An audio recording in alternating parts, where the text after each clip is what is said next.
All right, here goes page 2, numbers 10 to 19 for the review of the midterm practice exam. What's the displacement of the mass hanger shown after a 0.2 kilogram mass is loaded on it? So it looks like it started out at 0, and now it's at, gosh, I can't even see in this picture. I'll look at the actual booklet. Now it's at 12.7 centimeters. So I think you just have to be able to read, and you can get that one. So that's 12.7 is there. Sorry, my pen's not calibrated. All right, next question. A bullet is fired from a rifle. They give you the two masses. Initially at rest, if you're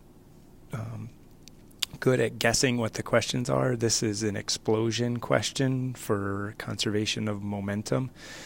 P before equals P after. And it's 0 before, but saying it's 0 after doesn't really help. What you have is the bullets going this way and the rifle goes the other way, but the sum of those two ends up being 0.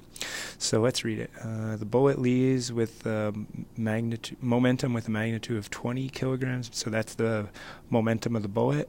The rifle will recoil with a momentum. It will be equal and opposite, so the answer is 3. Graph at the right represents motion of an object, so displacement versus time. The slope is the velocity. According to the graph, as time increases, the velocity of the object. Now, your first thought is to say increases because this is what this line is doing, but the slope is constant. If you measure the slope down here, in the middle, up here, you get the same exact slope. So the slope is constant. So remains the same as what happens to the velocity. If it was curved, the slope would be changing, so therefore the velocity would be increasing, but that's not what's happening. Next question talks about a mass weighing 10 newtons on planet X. So weight is Fg is equal to mass times g. So the weight is 10, the mass is 2, the acceleration due to gravity is going to be 5. The answer is 2. All right, keep erasing here. A wooden block is at rest, and V is 0, on a horizontal steel surface. Now we're talking about surfaces, so we're thinking friction. If it's at rest, I'm thinking mu s.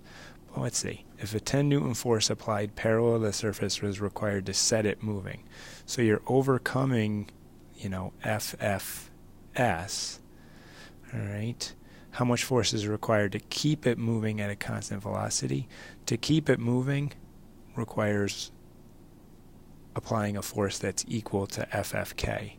Right? Constant velocity means A is 0, means F net is 0. So basically what it means is if friction kinetic is in that direction, your applied force in that direction has to be equal to it. But it's already moving because you overcame the static friction. So that force is going to be less than 10 newtons because mu k is always less than mu s. So FFK is always less. Which is a derived unit? A derived unit is not a fundamental unit. A fundamental is meter, kilograms, seconds.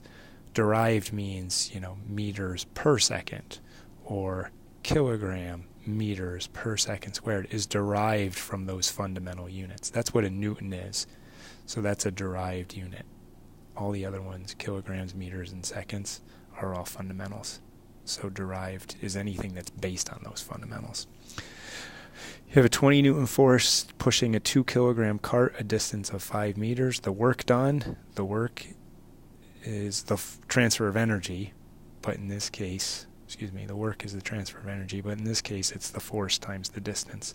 The force is 20 newtons, the distance is 5, so the answer is 100. This 2 kilograms is not necessary for the problem. Next question. Object accelerates 2.5 meters per second squared when an unbalanced, so that's F net, unbalanced force. What's the mass? It's a pretty simple question. F net equals ma, so 10 equals m times 2.5, so the mass is 4 kilograms.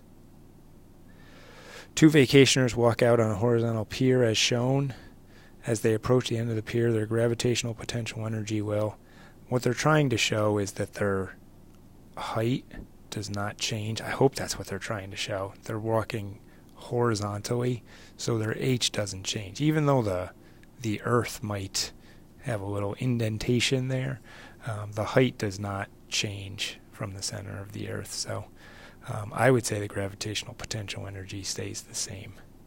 Although I would be worried on this, because some of you might go, well, here's the earth and here's an not infinitely, but super long pier. Obviously your potential energy is changing. But I'm not going to think that that's what they were thinking in this Regents question.